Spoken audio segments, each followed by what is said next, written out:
All right, before we get into it, what we're gonna do is we're gonna go have a look at the fretboard being made. Well, the fretboard being worked on. So I'm gonna cut the frets in the past, as it were. And we're gonna have a look at how I went about doing that.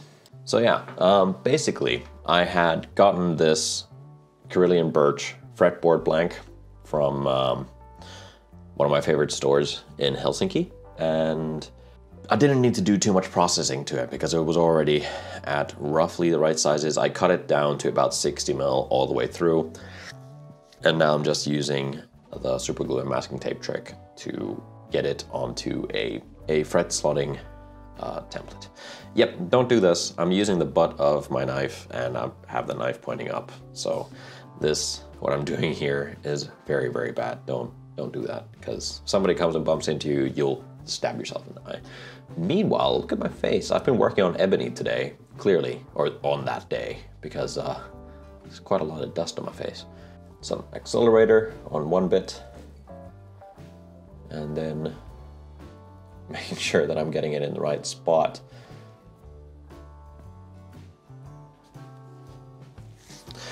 Yeah, this is by far one of the easiest ways to get your frets cut. I've been cutting things by hand with a saw that just is not sharp, so I would need to get a new saw or get that one sharpened. But yeah, this method is 50 times easier. And as you can see here in the background, there's the Wrath baritone right there hanging up, and this is the neck for the scum. So let's move ahead to the circular fret cutting saw. And this is a tool that I really, really miss, and something that I think I'm going to get set up when I get my own workshop, because it just makes cutting frets so much faster. I can set the depth of my fret slots, and then there's a little pin that gets attached to, or pin that locates according to these little divots on the template. And this one is a 25.5 and a 24.75 on the other side. So very handy. I think it's from like Stu Mac or something. But yeah, and a very thin blade there on the saw. So it makes for very quick work. Get everything nice and flat. Of course, that means that all the fret slots are exactly the same depth all the way through, which means that when I'm going to do the radius, that everything's at the same depth, though it's not as deep on the edges, and then it's a lot deeper in the middle. So that's just one of those things that kind of sucks about this, but gets the job done. Especially because I used glue to glue in the frets. That kind of clears out those voids a bit better, so there's not huge gaps in the fretboard. Huge, I'm talking about like a couple of mil. Well, not even a couple of mil, like halves and thousands of mil. But yeah, it's very quick work. Doing this by hand would take forever. And then at the very end, I get the double lines. The blade is going like this. So if I were to pull with the saw, it would jump. So pushing instead, so it's actually cutting through instead of jumping through. And it gives me a much cleaner cut. Then coming back once I've cut that saw. There we go. Nicely done. And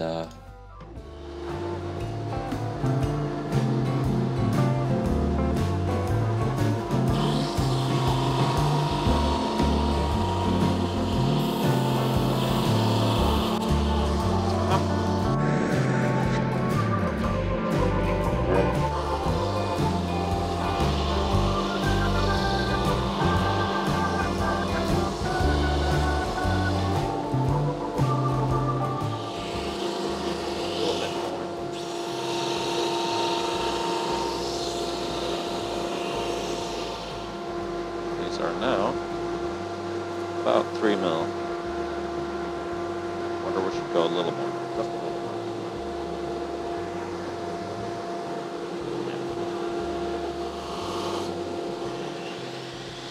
That's perfect.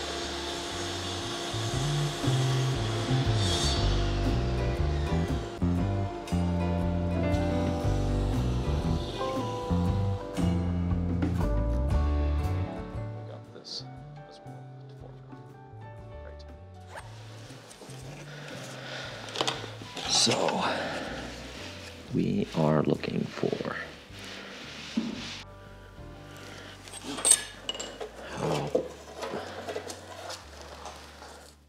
how wide is this stuff? So that's 6. So 43 minus 6.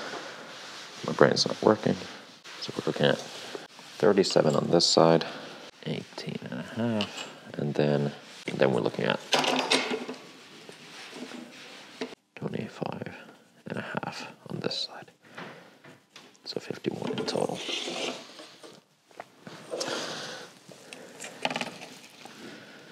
So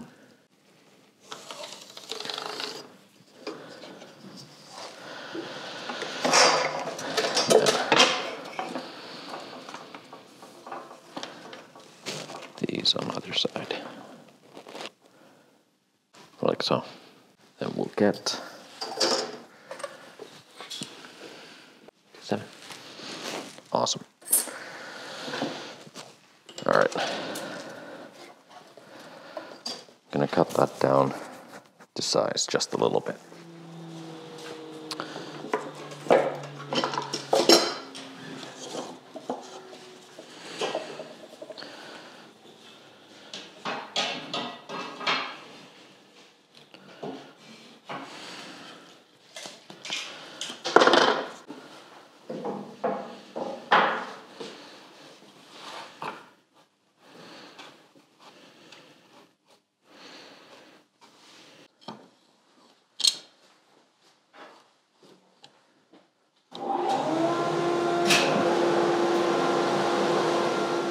I'm gonna do this in 2 parts, just so there's no slip-ups.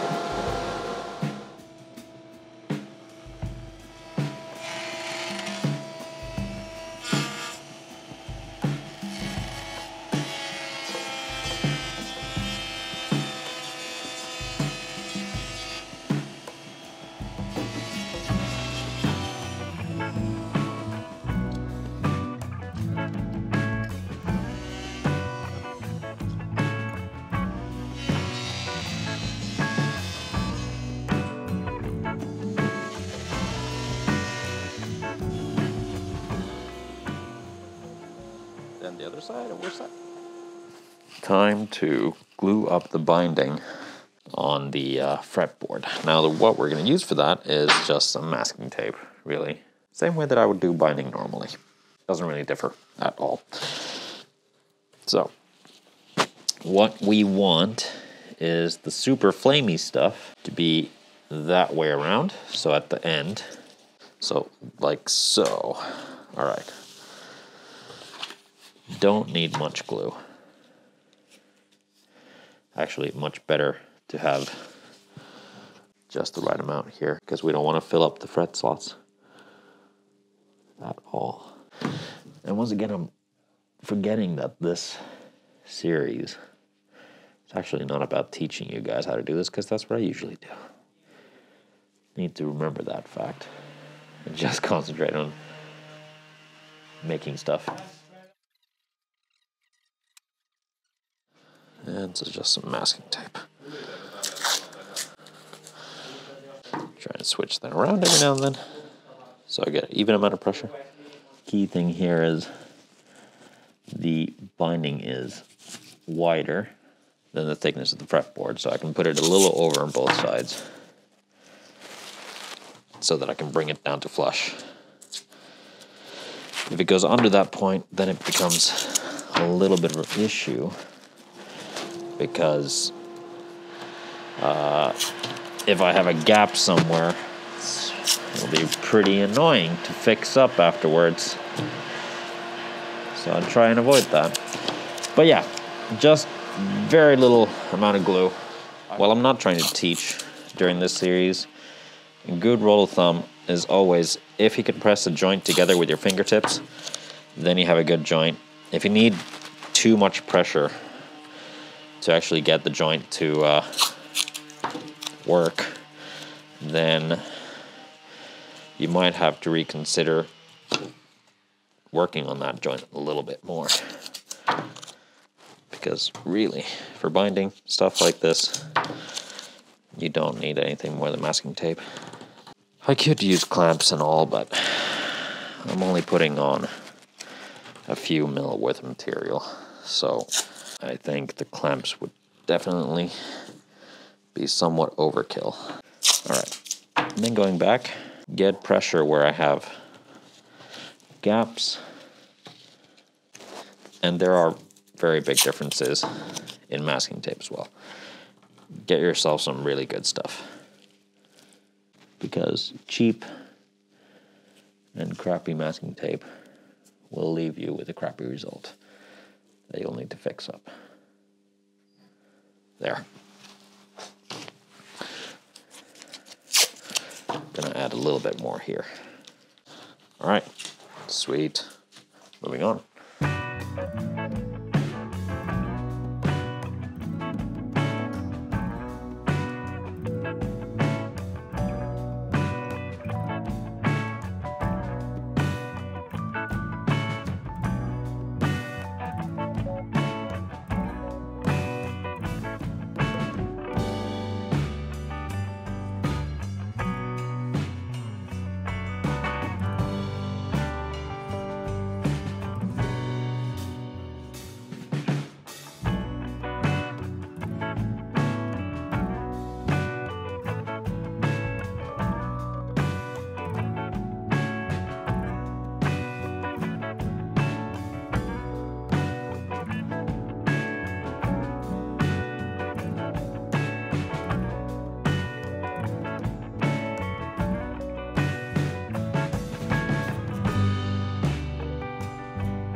gluing on the fretboard. So, first things first, of course, we want to get the truss rod in place, like so. Oh. There, yeah, perfect. I don't want any glue getting into that part there, so I'm just going to seal that off with some masking tape.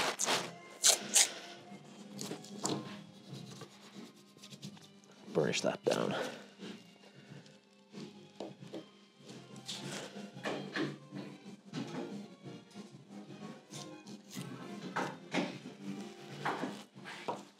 Once again, I gotta check.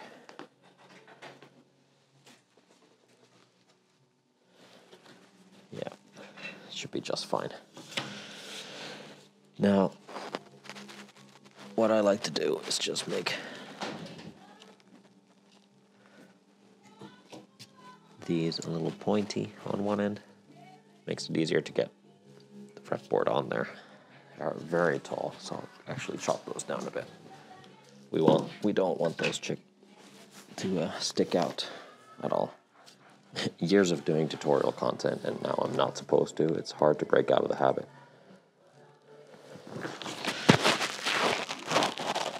As my clamping calls, I have the neck template just fine on one side, and then a piece of wood or ply to press down the fretboard.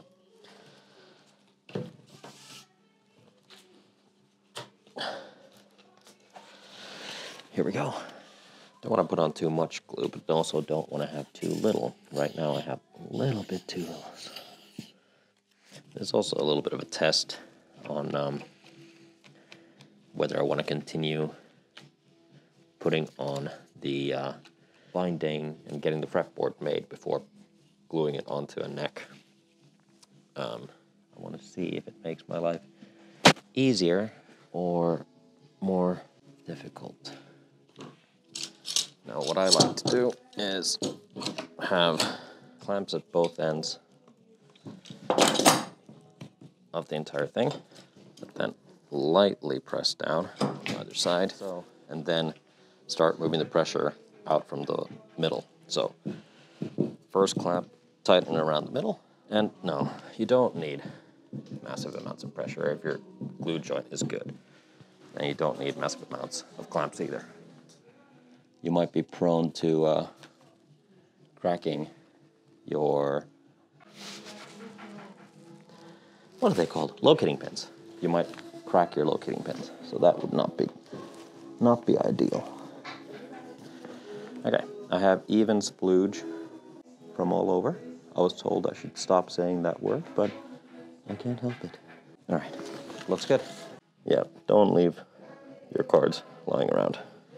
Another day, another radiant bit.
All right, now for the last bit.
one of those jigs that I have always seen people use, but I've never used myself.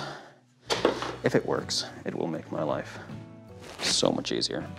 So essentially what we're doing is getting the scoop of the headstock in. And essentially it should work just by doing this. We'll see if it does though.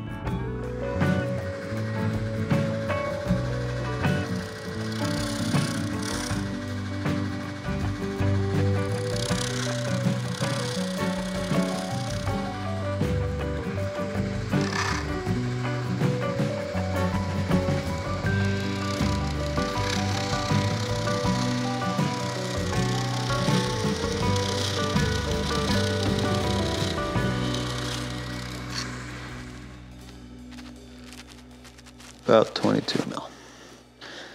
We do want to bring that down to 15. So I think little increments probably will do the best.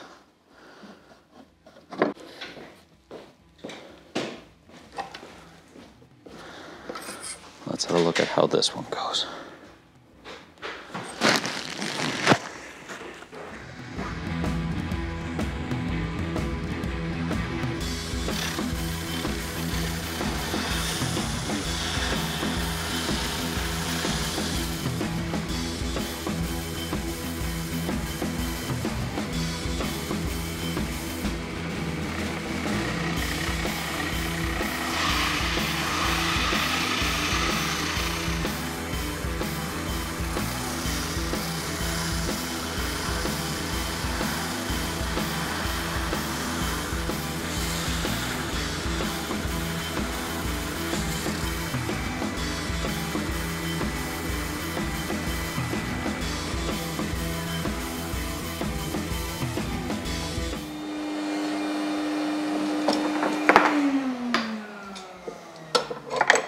That's how it's done.